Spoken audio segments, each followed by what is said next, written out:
Today I'm going to go and dive into some of the fundamentals and architectures in machine learning. I'm going to teach us a little bit more from a bottom-up perspective, so a little bit more of the computer science side of that, and then show where you can find resources to actually see how maybe this could apply to your own problems. But I hope to inspire people today. I hope to provide some background, maybe teach some things that people haven't seen before, haven't used, as well as have a resource to walk away with to actually play with and explore themselves. And so when coming up with the tutorials, there were some questions on the surveys. And so I built this tutorial on your responses from the surveys, mainly, there's some questions about what kind of data people will be using. And so I ended up gearing this to have different model architectures, different learning algorithms for both tabular, or not both, but tabular, image data, and time series data. And so on the left-hand side are some of the different methods that we'll end up covering. But I do want to say that most of the data here is from some synthetic data, and there's one running example, but then some of the other examples are more traditional computer science or synthetic data. But I do want to point out that Jorge has a wonderful tutorial that he had put out, and this is on data integration itself. And I just want to cover, just looking at some of these, if you haven't taken the time yet, Jorge goes through different pre-processing and data loading of different data sets, working with geospatial data or doing temporal aggregation and, handling time series or, different data visualization techniques and some other analyses. And so using the material I'm going to cover today, along with Jorge's tutorial on how to actually integrate different data sets and do this, hopefully that's enough to inspire. This is not in the online public version on the Jupyter book, but I did make some comments here on how to actually get an environment set up and running. I can share this in the group Slack channel, but these are just what you'll need. It's a conda Python environment to actually run things, but I'm going to give Ted and restart everything. Cool. So I want to walk through this. We're going to start with just going through tabular data. So tabular, yes, question. I'm sorry, would you mind just doing a hand check with folks here who are familiar with Python and sort of know? It's something I'm curious about as well. No, this is great. Yeah, I guess first you reminded me of something that Anna had mentioned to do, and I totally forgot this and I spaced this too. I actually want to put some on you guys first, all with AI, and I want to hear a little bit more based off of your responses to help formulate a response to that.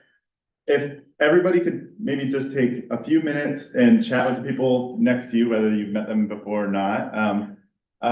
It would be great if you could come up with maybe one or two questions about some challenges that you have yourselves, or some ways that you've thought about using AI in your own problems. And if you're not sure, then that could help kind of direct how I want to introduce this.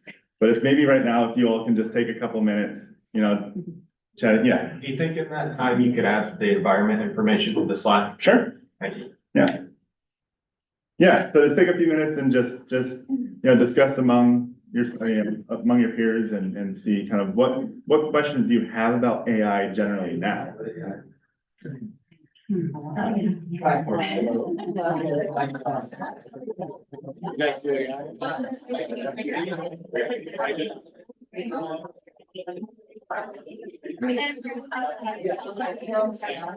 Yeah.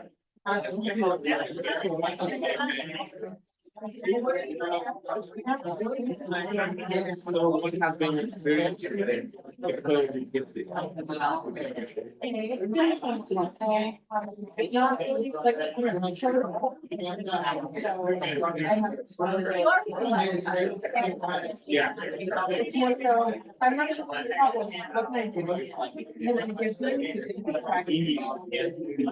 And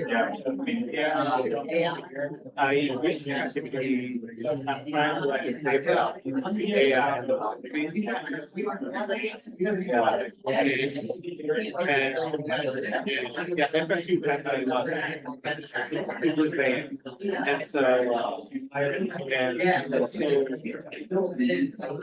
I think I've been trying to like come up with this answer about to what extent the place. And so like I've been like. I've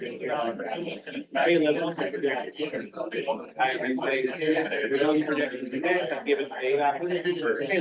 Calculating and I haven't been able to get out BMR. Not the only one that will speak.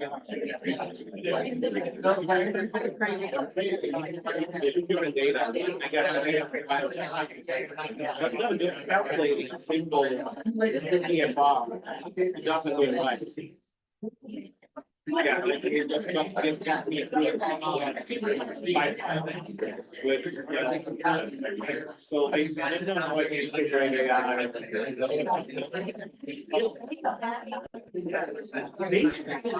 What I know. How about you?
All right.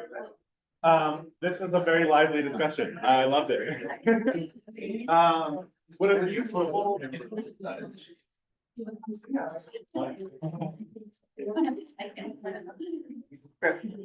Great. Would a few people be willing to share some of the things that they discussed? Some of the questions that you may have come up with or yeah. Yeah, so I think we did AI and machine learning together in the conversation. So the first one is it good at making basic math? Sometimes it is. Can it replace me in terms of like doing the work I do? Not yet. It seems to be our consensus. And like a machine learning side is kind of a optimize, like what is like identifying optimal models for specific cases such as space allocation in a constrained environment. So yeah, figuring out what sort of models work when you are constrained computationally. Yeah, those are good questions. I will advocate everyone here. ML and AI is not here to replace you. It's actually it works best with domain experts. So like bringing in the human, bringing in the experts is where a lot of AI progress is going to be seen. So, somebody else be willing to share some of the questions that you came up with? Yeah, I can share. I think we were asking as with an AI expert and maybe less AI experts is how easy is it to explain AI, these different methods to people who may not have expertise in using them. And it seems like it's challenging, but the more that the AI expert has used them, the Mhm. probably the easier it is to explain that. So we were just sort of interested in the idea of how much do we need to know about AI to really do convergence type research, Yeah. deep integration with AI. Yeah, I think that's a great question. It's a hard question. I would argue that a bottom up kind of perspective of understanding some of the inner workings is useful, Mhm. but it's such a broad field that it's really challenging to know all the different components. So, yes. So, this is a really specific problem that a lot of people who are interested, demographers who are interested in population representativity are really obsessed with, which is like identifying bias in our data Mhm. and who's in and who's not in the sample. And, in projects that use administrative records and do data linkage, there's often a problem of incomplete linkage. We all like to think that administrative data is perfect, and it never is. It's always really messy. And so when you have, inequalities in the probability of being linked, then, the resulting linked data set is going to be biased to some degree. And so machine learning, I've done this in my own research, which is to use boosted regression to create a propensity score weight effectively that would be the probability of non-linkage. That based on demographic characteristics and perhaps geographic characteristics as well. And so that's an example of how I've used it that I think is important and maybe underappreciated. Yeah, yeah, I think it's important, and I think being a domain expert too, actually knowing what biases to look for is really valuable. That's a great example. Well, perfect. I'm gonna dive in, starting with tabular data, and then I'm gonna go to image data and then time series data and some of the different models here. Some of them I've heard throughout the last 2 days. For the tabular data example, I'm gonna be working with an existing data set. This is a California housing data set. So this is from the US Census. And at a high level here, the goal is to predict median house value from median income, age, household members, different indicators like this. And the data set itself, so it's just tabular data. These are the different, some of the different variables. So you have the median income, house age, average rooms, population, latitude, longitude. Given that it's the US Census data, they do use this like within a certain area. So it's these different groups of 600 to 3,000 people to evaluate this. I'm going to be focusing a little bit more on the method rather than the data here, but you can imagine this is another data set. There's 20,000 samples, and so there's different scalings with each of the independent variables, and so typically it's just we can standardize it. There's many different ways to standardize data. This is just going to center it, so have zero mean and unit variance by subtracting the mean and dividing by the standard deviation. And then what we want to do is that we want to have some data that we can train on, we can train our model on, and we have some data that we can test on. The idea here is that you train a model and you hope that it generalizes to data that's not seen before. So when you get new data, right, a year down the road after your model is trained, you can then use that on your model that you previously trained. The way that I'm doing partitioning right now is a simple, just random percentage test split. So 80% for training, 20% for testing. I do know there's a lot of different ways that you can have bias with this. There's ways that you might want to partition to resolve of autocorrelation and different biases in your underlying data. But in this case, we're just going to partition it so that we have 80% for training, 20% for testing. And then that's just what we're going to do. So there's some ways to evaluate our models. I'm just going to right now evaluate them with root mean squared error and the coefficient of determination. But I want to first jump into our first model, which is going to be polynomial regression building off of linear regression, which is sort of the basis for a lot of our models that we will be working with. So if we just have some linear model, right, we have all of our features, which are those variables of, you know, household size, whatever they might be. And we want to find some weights that actually, you know, give us a line of best fit here. You know, how do we actually pick our weights? You know, the value of our weights that we have should be close to, you know, the resulting function being that of the target values. And traditionally, you know, you might want to minimize the mean squared error for this. And so this is just measuring the error difference between your targets, which I represent as T, and then your function of your inputs and these weights that you learn, weights in W. You know, traditionally you could solve this in an ordinary least squared solution. So you set the error to 0 and then you solve it, and you can use different methods for actually solving it directly. But another method is a more iterative method that we can do this with gradient descent.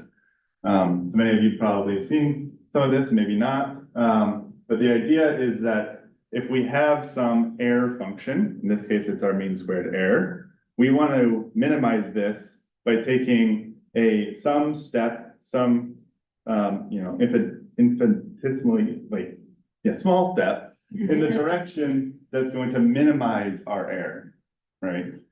And so we can do this by actually taking the derivative or your gradient in, you know, if you have, you know, larger weight values, but you take, you know, your partial derivatives of your error function, which is our mean squared error, with respect to our weights. And then you take a small step direction that will actually end up minimizing that. So you want to find some minimum or basis of your error function.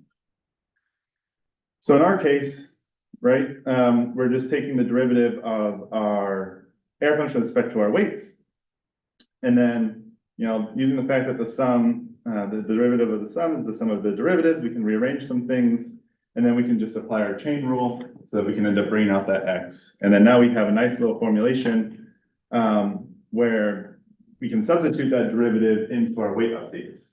So now we start with some initial weights. Our next weights are going to be a function of the previous weights. Then we're going to take a negative step direction. So our step size, we'll just define that by eta here. And then in the negative gradient direction, right? So you imagine some parabola, and then you have some, you know, value on that parabola. You want to find out how to get to the basin. And so you can just follow the negative direction. In our case, we have a lot more samples and we have a lot more weights and targets.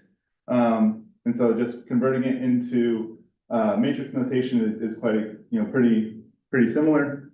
But in Python, it's actually pretty simple to translate this, right? So we have our linear model here, which is just our forward pass. This is just your bias term plus the, you know, dot product of your weights in your matrix. And then we have our gradient function here, which does a forward pass. And then we have the derivative of the error function with respect to the outputs y, and then with respect to the weight itself, the chain rule. And so we end up translating this top equation here to, for the derivative, to something that is pretty easily computable. Inserting this value of 1s here is just to account for the bias here, but this is just this right-hand side here for the derivative. But the whole gradient descent algorithm now is, well, we just start with, you know, our input data and some weight vector, and then we want to update our weight vector just with our update rule here. So we're passing over here, an epoch is just some iteration of our data set. So for however many iterations over our data set, we want to minimize our mean squared error in, you know, with these small little steps towards our minimum. So yeah, the entire update rule is right here. And so in this case, if we just define some weights with all zeros, define some step size, so how large of a step in the gradient direction do you want to take? And then the number of training iterations. We can train this pretty quick. It just takes a few seconds. And we can plot this. So this is in black, it's showing our weight value, our error. So as we do more iterations, we have lower errors, and we can see also the weight values change over time as well. But the question is, yeah, how does this perform on our test data? Well, just, you know, the linear model, this is just showing a regression plot where you have the true price on the x-axis, and then you have the predicted price on the y-axis, and a perfect model would fit this linear line, right? On the top is just the error and the you know, metrics here, but, you know, so it's over predicting certain values. Again, it's linear, so we could add some slight amount of non-linearity by just taking some of our input features x and adding a polynomial term to that. So, you know, we can have this as quadratic regression or something, or, you know, any exponential factor with this. So you can essentially add more parameters based on a little bit of nonlinearity in your data. So we can do this here. I'm gonna kind of skip over this. This is rather than just traditional gradient descent, there's a lot of variations in machine learning that show different optimization algorithms. Optimization is its whole subfield, both in math and physics and computer science. But this is just showing, again, another way of updating our rules or updating our weights based on some momentum terms to take, you know, smarter steps through your error function. You can see some of the additional optimization algorithms.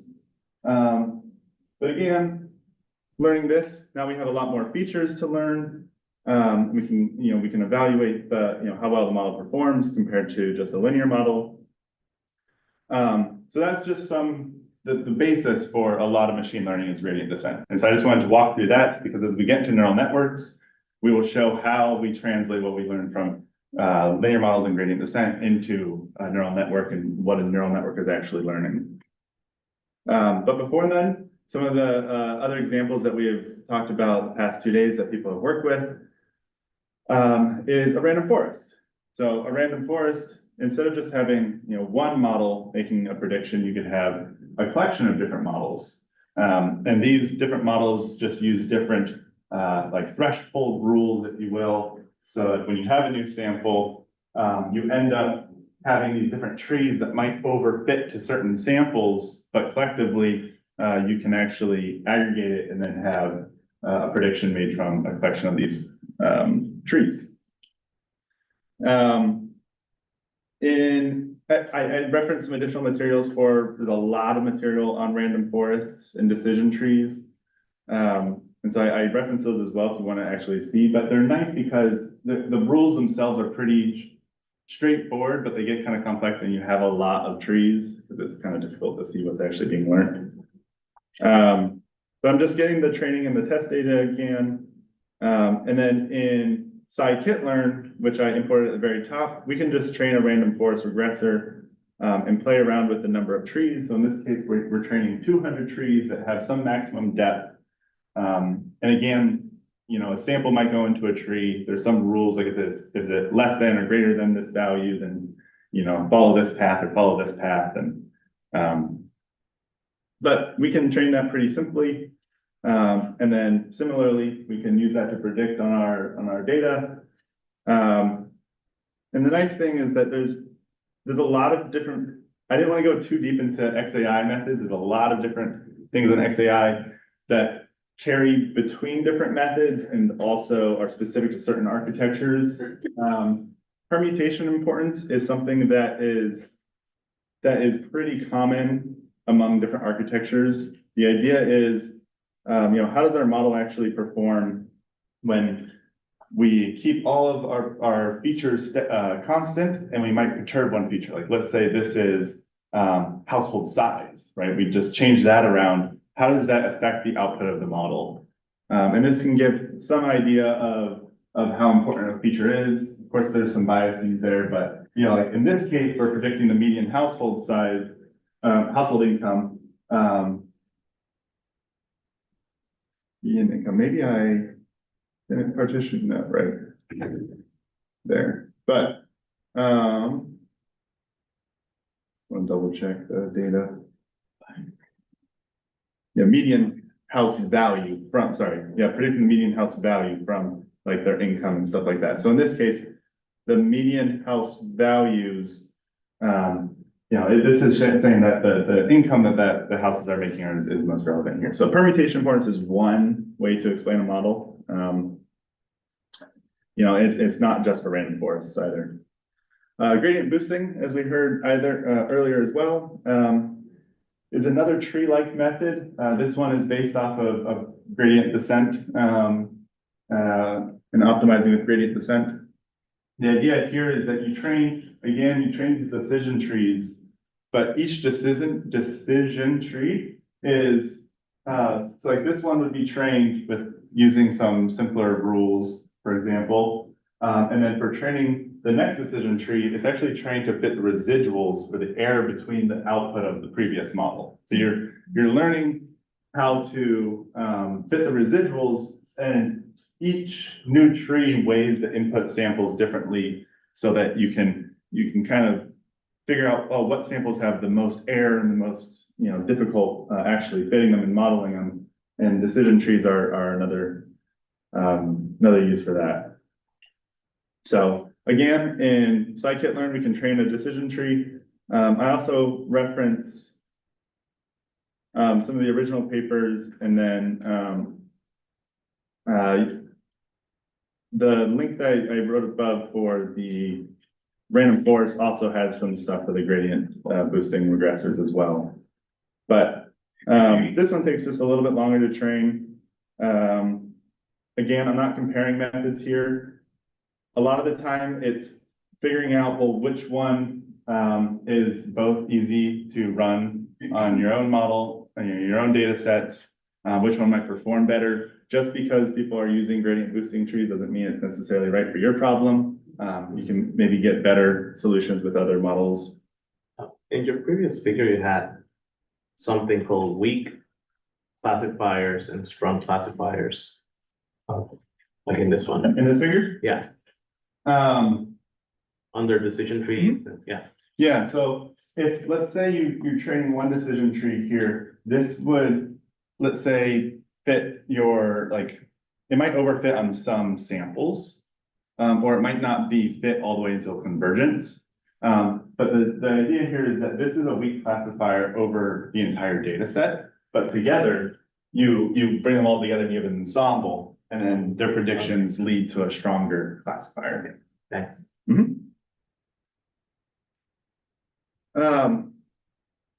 Okay, so I want to go into neural networks, and neural networks are really, they're kind of the bread and butter of machine learning. There's a lot that focus around neural networks, and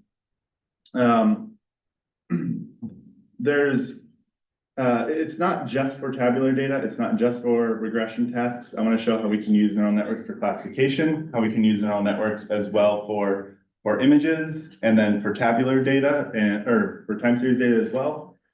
But the general idea of a neural network is that we have some inputs X, right? Which we've seen from our median income values and all of those, and then we want to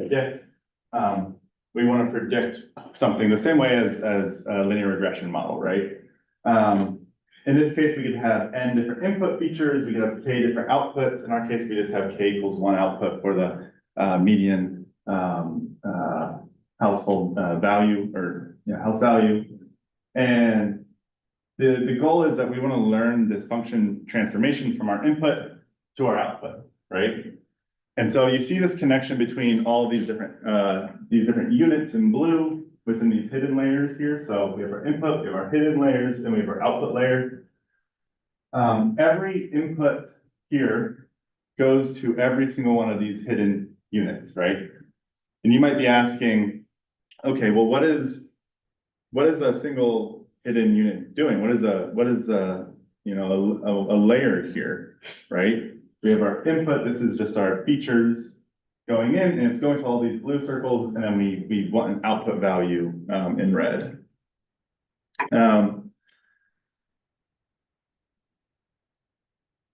Yeah, figure 4, so it's kind of hard to show both at the same time, but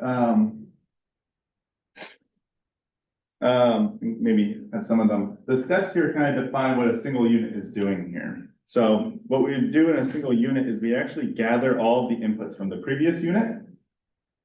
Previous layer, sorry. So like, in this case, the computation of this one blue circle is going to take as input all of the outputs of this previous layer. So in this case, these are all the like input features you might think into the first hidden unit. And then we would do a weighted sum of our inputs with the weights of those connections. And then we would do some nonlinearity after that weighted sum. And so this figure here, what it's showing is that process where we take all of our inputs as a little computation in that unit. But really, if we just look at this bottom equation here, what we're doing, this is showing the computation for the whole layer, but it's really just this linear combination, right? Where you're doing our weights times our inputs, where the inputs are from the previous layer, plus some bias, and then doing a nonlinearity. And so what we can do is, when we combine this into something like this, where we have every single one of these units performing a linear combination with some nonlinear transformation, you end up with this really non-linear function transformation from our input all the way to our output, where it's just a non-linear combination going through all of these to predict. This non-linearity here can be represented by a lot of different functions. Some of the common functions are hyperbolic tangent or rectified linear units, which are piecewise linear, but these are just some non-linearity that's differentiable, because the way that we actually end up training our model is the same way that we would with a linear model, right? A linear model you could think of as if we removed all of these blue units and we just had this one, all blue units, and we just had this one output here as just being like just linear combination here. If we wanted to update the weights, let's say in this layer, well, you end up having to do the chain rule to essentially define the gradient for your error function with respect to the weights in this unit here. So a little bit mathy there, but in the same way that we trained our linear models, we end up optimizing for neural networks with gradient descent. And so in our case, I want to show, and I'll introduce PyTorch just very briefly, but PyTorch is one of the neural network libraries. So here I link to PyTorch, TensorFlow, or MLX. These are just different machine learning libraries that kind of abstract away some of the details here. And what I mean is that we no longer have to actually define the gradient function how we did before, right? If you did neural networks 10, 15 years ago, you would be defining those gradient functions. But now these libraries do offer, the main advantage of using one is that they do auto differentiation, meaning that you don't have to explicitly define the gradients to actually update your weights.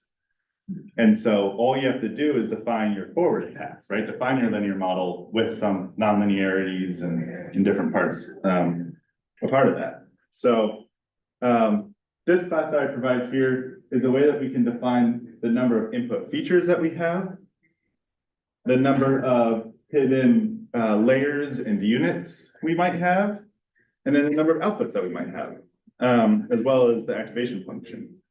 But really all that we're doing is defining this forward pass here, where we're just iterating from our input to our output.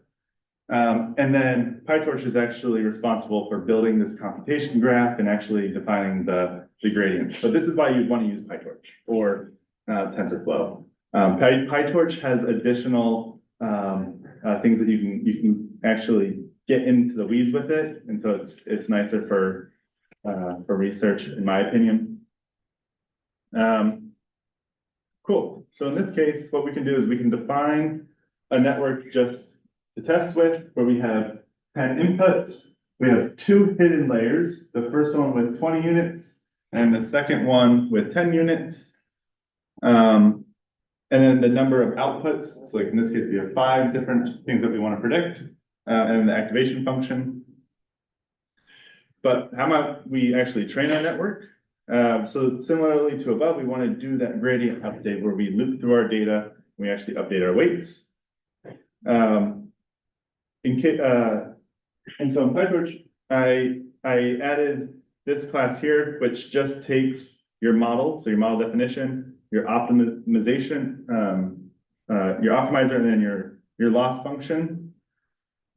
Your optimizer here is like gradient descent or Atom that we briefly alluded to, and then your loss is just, you know, are you minimizing the mean squared error? Are you minimizing the cross entropy error? Are you minimizing some weighted mean squared error or something like this? But what we saw with that linear model from before is that it's quite similar here, where we are looping through our model. We have our training data, and we're looping through our model for a number of epochs here, so just the number of iterations. And then we're actually grabbing, in this case, a batch of our data. A batch is just, let's say, if you have 100 total samples, you could say a batch size of 10, you just get 10 samples. And then the same way with the linear model, we'll end up doing our forward pass, where we can make a prediction here, but then we compute our loss. And then instead of actually doing the gradient step ourselves and defining the gradients, we could just say loss that backwards, and this will actually update all of the weights in our model for us. And so this is a nice abstraction away from implementing gradient descent ourselves. And then once we have a trained model, once we actually train it, we can use it by just passing in some data that we want to evaluate it with into our use function, where we just take our data and we just do a forward pass through our model. So it's just saying, okay, pass the data into our model and then concatenate the predictions. And then with PyTorch, it does expect that you work with it expects that you work with their way of storing data. In this case, it's with data loaders and data sets. And so there's a lot of documentation on how to write your own custom data loaders and data sets, because, you know, let's say you have terabytes of data, you're not loading that all into memory. You want to figure out ways in which you can just load part of it at a time. And they have some nice abstractions for this. So in our case, we're just taking our tabular data from before and just putting it into a Torch data set. And then we can train it in the same way that we did before. We just define our number of inputs, our number of hidden layers, our number of outputs.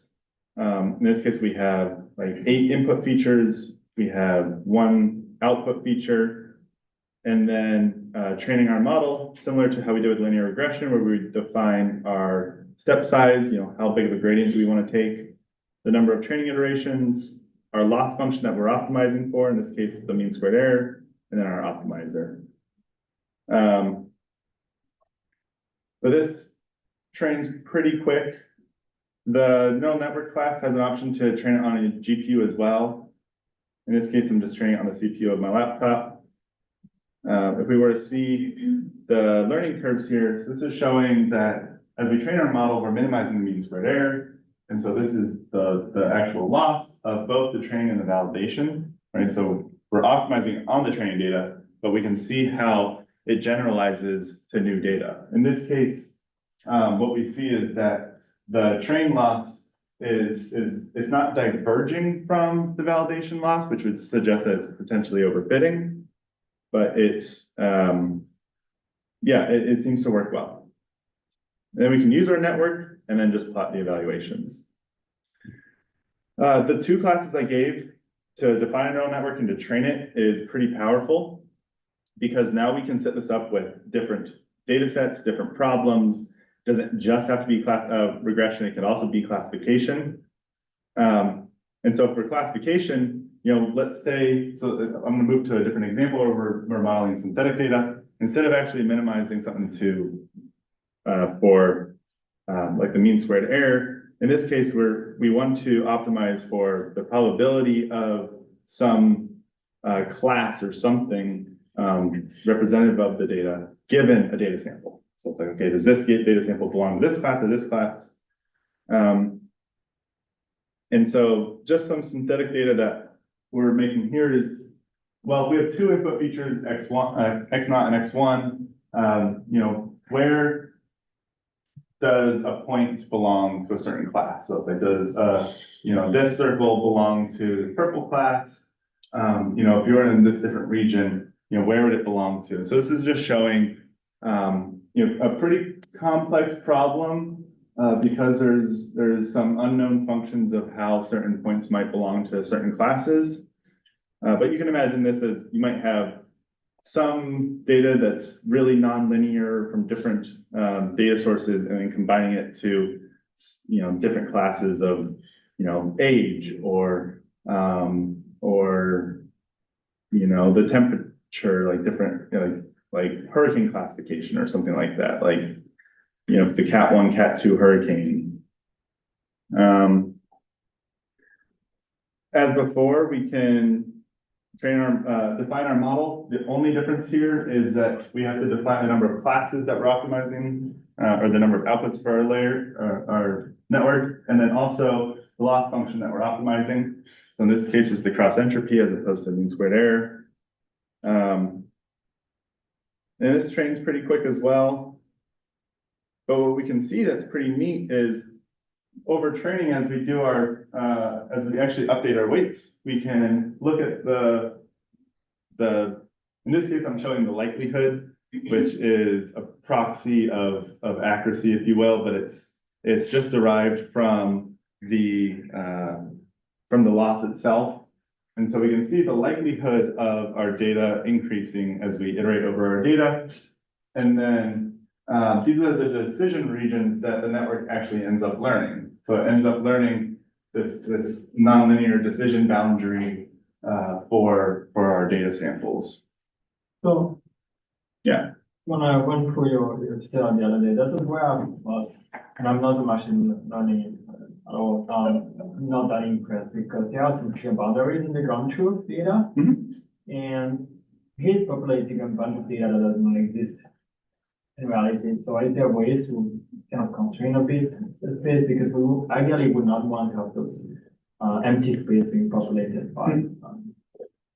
Yeah, if in this case, what I could do is just say this is a fourth class. So instead of having 3 classes, you could have 4 classes. And then it would be something like, okay, if you are in this region here, you're actually belonging to this 4th class. But that would require you having a good sense of the topology of this space in that sense. It would, yeah. DJ? Yeah, I think this is a kind of example where we're like having some kind of uncertainty based model might help help you cover, at least in the regions where you still have like probably that same sort of decision region layout, but you're predicting an uncertainty to go along with the decision region, you would be able to say like there's high epistemic uncertainty in those white areas because there isn't like we're far from any of the examples. Mm-hmm. And in that way you could highlight maybe the model should not be trustworthy in that region. Yeah, that's a good point. I'm happy to discuss it more too after. Moving on to image data here. So there is a classical problem in computer science that looks at recognizing handwritten digits. And so here's some examples of some digits. This was collected by NIST, and then this is the MNIST data set. But these are handwritten digits that were originally used to identify postal codes on letters and mail. And the goal here is, can we classify each of these digits as belonging to one of the 10 classes? So when we look at a new 8, for example, or a new 7, how can we say that it belongs to one class or another? We could do this using a tabular approach, where we can just take each image and we can flatten it so it ends up turning into a vector. So we have positions corresponding to individual features. But more commonly, this task is done with convolutional networks. And so convolutions, I just want to dive into that very briefly, where if we say take an example digit, what we can do is that we can break this digit into these different patches. So in this case, we have these overlapping patches of, size 7 by 7. And then what we can do is we can apply some filter, some 7 by 7 filter to all these different patches. And so in this case, if we decide to apply a Gaussian filter, something that looks like this, this is just a simple Gaussian filter, we can use this to actually blur our image, right? And so there's ways that you can define different convolutions, and in this tutorial, you could play and you could use this diagonal matrix to identify different edges. So convolutions are really helpful to transform the image or to identify different patterns in your image or to use them as post-processing.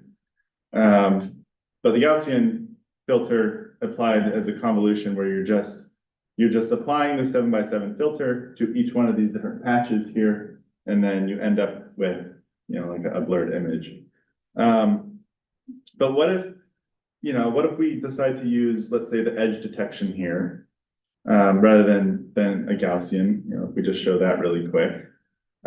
We just have a diagonal matrix, and then we can apply that to emphasize, the sharp diagonals. I think this is the lower diagonal edges from the lower left to the upper right. So this is showing, like these edge boundaries here. But if we don't, It's also worth noting that convolutional neural networks or convolutions in general is a good way of passing information on multiple scales. If you have multiple convolutions, then you can go from small scale to larger scales. Mhm. I know people here looking at geographical data, so just about. Yeah, and so that will kind of get right into, I think that leads really nicely to, a standard convolutional network here. Where, the question is, what if we're unsure about what features to actually extract? Well, rather than using predefined filters, what if we learned our filters? So that what we can do is we can take our input, and then that 7 by 7 filter, rather than it being predefined, we want to learn what the weights of that should be, such that we can actually pick up different features like what the shape of a wheel, or the ears on a cat, or the shape of a hurricane, or some other domain related feature. But then the use of a convolutional neural network. So we want to learn these spatial features with our convolutions.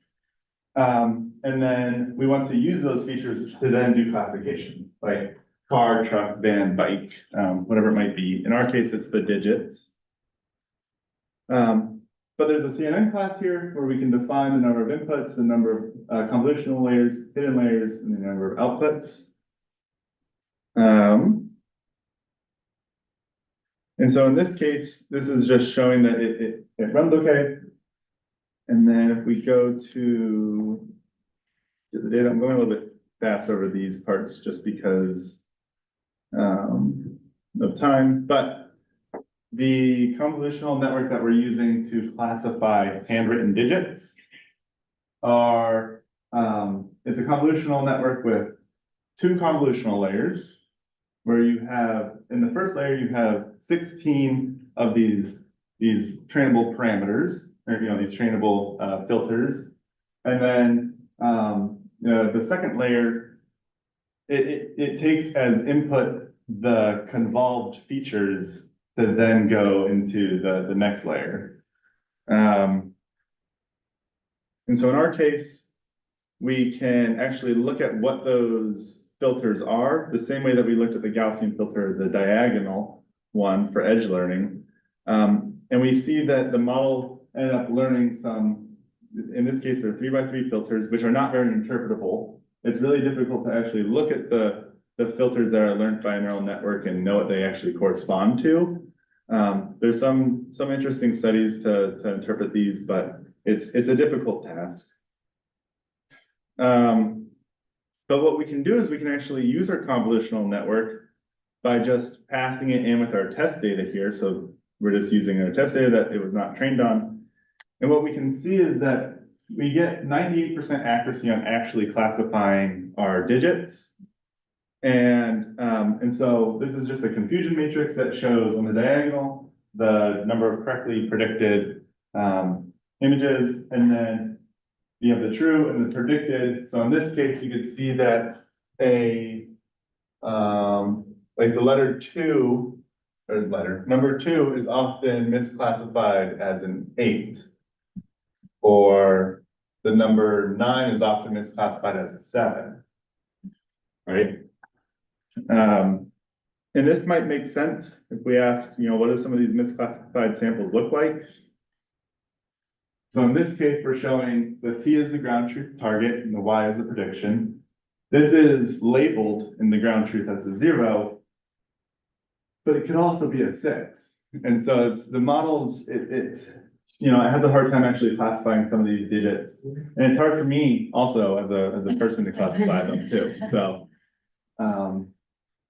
yeah, with convolutional networks, there's a lot of uses for spatial data for regression or classification tasks. This is a classification example using a convolutional network. But what if you're interested in learning the transformation between two images? Yeah. I'm sorry, I just have a question really quick before you Yeah. move on. So with this number, like the ground truthing versus like what it could also be, is there a way that you can input this into another model? Because I'm thinking like the zip code example, because if there's something like where it could be a 0 or 6, but with a 0 that actually that zip code doesn't exist. Mhm. So is there a way to like filter out like possibilities once you have some sort of like probability of what that number could be? Yeah. Versus like Yeah. and judging it, I don't know, but yeah, I just assumed since that was like a zip code example, Mhm. there's a way you can filter that. Yeah, there absolutely is. In the model, you can itself, and then afterwards, I can imagine some additional models to help just actually guide it towards something that is reasonable and makes sense. In the model, you have as output the number of classes. So in this case, we have 10 classes, one for each digit.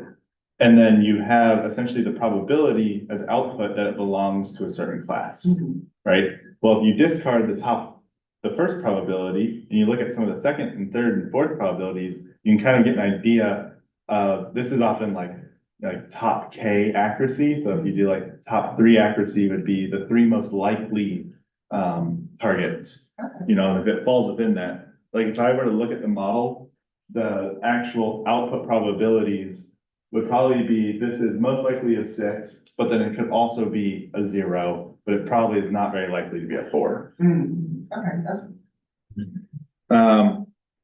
So for image translation, this is an example that DJ had mentioned yesterday that was actually this initial paper in 2015. This came from a medical segmenting task where they had some X-ray images, and as output was a segmented image of like benign tumors and things like this. But in meteorological applications, a lot of the times you see units for translating between different data sets that have a non-linear transformation that's really difficult to actually know a priori, right? Like if you look at, let's say, satellite imagery, and you wanted to use satellite imagery to estimate radar reflectivity from the ground, a unit would be a good approach for that. And the reason you might want to do that is like radar on the ground, it doesn't have full coverage over the mountains or over bodies of water or whatever it might be, but satellite imagery does.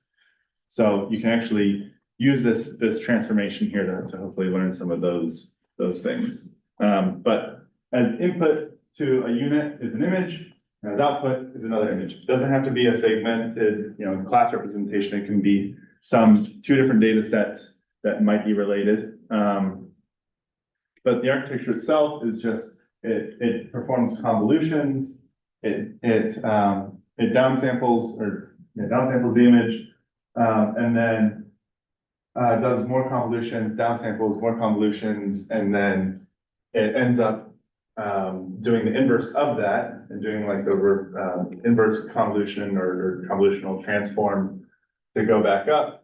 And then it uses some of those earlier features that you have learned to provide these richer richer estimations or richer features between your encoder here and decoder, which is just, your compressed version and your decompressed version.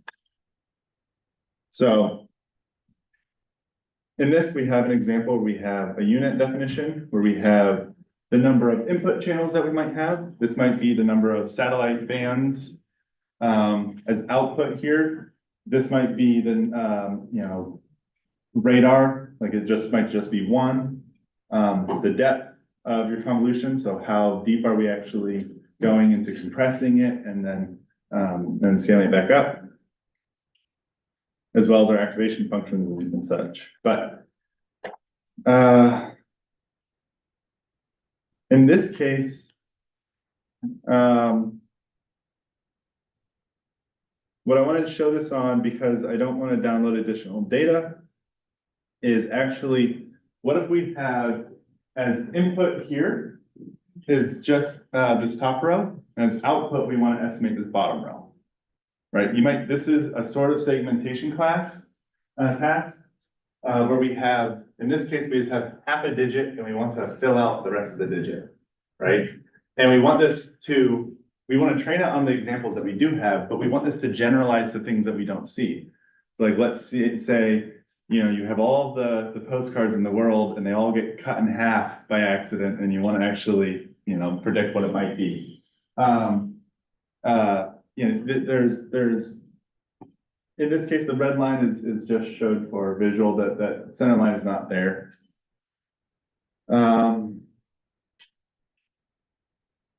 Just started that a little bit ago. I think this just takes like 30 seconds to train on my laptop. But you can imagine, an image translation task, you might want to do this in painting, or you might want to translate between two different data sets. I was thinking of genealogical records that oftentimes have people handwriting or entering information, and there may be some doubts about that. Yeah. So in this case, we just look at the learning curves here. This is showing the loss for our training and validation. In this case, we are diverging a little bit. What this is showing is that we are actually overfitting slightly, meaning that the training loss is going to continue going down. We're going to continue optimizing for the training data, but it's starting to not perform as well on the validation data, or the validation data, the data that's not seen before is not actually keeping up with the training data. And so this figure here is showing a reconstruction of our image. So on input, remember, we just have the top row. The second row here is our prediction of what we would like this to look like. Not prediction, our target of what we'd like this to look like. And this is our model's prediction here. And it does pretty well. We can see, and this is on data that is not seen before. And so we can see that it did okay at actually, reconstructing this one, but of course there's some blurriness. It didn't get the full 6. It got the 5 nicely here. And then we can just show the absolute difference here on the bottom, or just the difference on the bottom. This artifact that we see here, this blurriness, is actually from optimizing for the mean squared error. And so this is where a lot of generative methods come in, like generative adversarial networks, GANs, or diffusion models, or conditional diffusion models. And so I linked to some references here on a brief introduction to generative models and some resources on diffusion. Because diffusion models, they use a different learning paradigm. Rather than optimizing for the mean squared error, you're learning this inverse problem. And the results are often much sharper because you're learning these distributions over your data samples. But for a lot of applications, units serve as the architecture, even in diffusion or even in some GANs and things like this. So it's a little bit more advanced, but there's some good reads. And then I know I'm out of time here, so I just want to allude to the last section here with time series data. And these are using recurrent neural networks, or oftentimes what we'll see is the use with transformers. GPT actually stands for Generative Pre-trained Transformer. And so transformer architecture is it's an autoregressive model that takes it makes a prediction, takes its input, makes a prediction. And the same thing with our current model where it just takes a prediction, takes an input, makes a prediction, takes the input, makes a prediction. And so the example that I show in here is just a sine wave, or slices of a sine wave where we want to predict, we want to forecast essentially a sine wave, which is pretty quick. But in this case, it's just some time series data. You can imagine this as, let's say, rainfall. You want to forecast out how much rain there will be in the next, 2 weeks. You can take an approach similar to this, with the code here as a basis. And in transformers, I don't have any, examples of transformers, but I do reference some materials to look more at. Okay, this was a pretty deep dive. I hope the code helps some people. I'm happy to discuss more things conceptually, and answer any additional questions, so.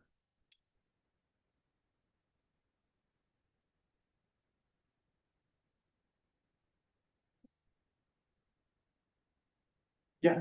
Good question. Have you done any work with capsule networks?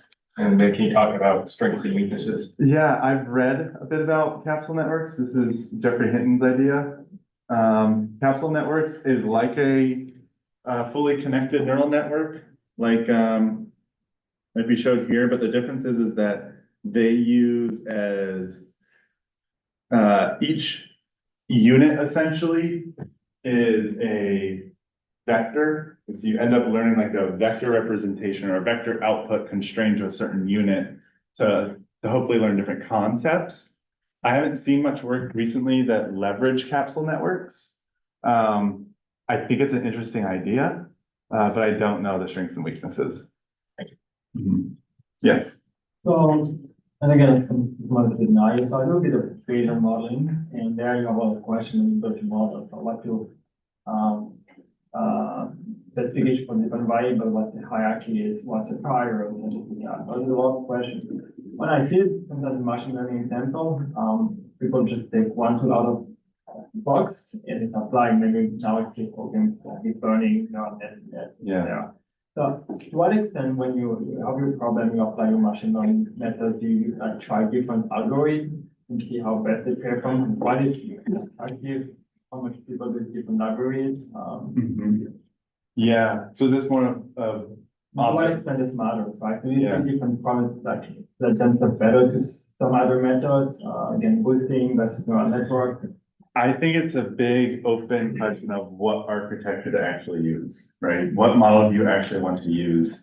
That's part of my dissertation work is actually a lot of different architectures designed for certain problems. Because it's sometimes hard to have a comparison. I think that comparing is good though. I think that, when it comes to should I use a neural network for this problem or should I use a random forest for this problem? I would say try both. Try both, the random forest might be more interpretable, but then once you get to more complex problems and you're like, okay, I'm comparing GANs and diffusion models, it's like both take a long time to train. They're very difficult to train. And comparing the results of that, it's an empirical science sometimes. Yeah. Don't you think that it's good to understand how some of these methods work, so you can use, for instance, convolutional neural networks, images or geospatial data, rather than just a fully connected neural network for these type of things, right? Like, some of these architectures are designed to deal with data of certain types better. Yes, that is a really good point. That is, thank you. Like a convolution is going to be very good with capturing the spatial dependencies and relationships in local neighborhoods or even through some larger neighborhood. Versus like fully connected networks are just pixel-wise, for example, if you convert, apply them to images. So you'll lose some of that, the spatial invariance and things like this. But, I think that there's a mix where discussing with computer scientists can be helpful to try to see like what architectures might be best for your problem. Because it's really not a one size fits all. Yeah, that's a really good point, Shane. All right, thank you. Thank you.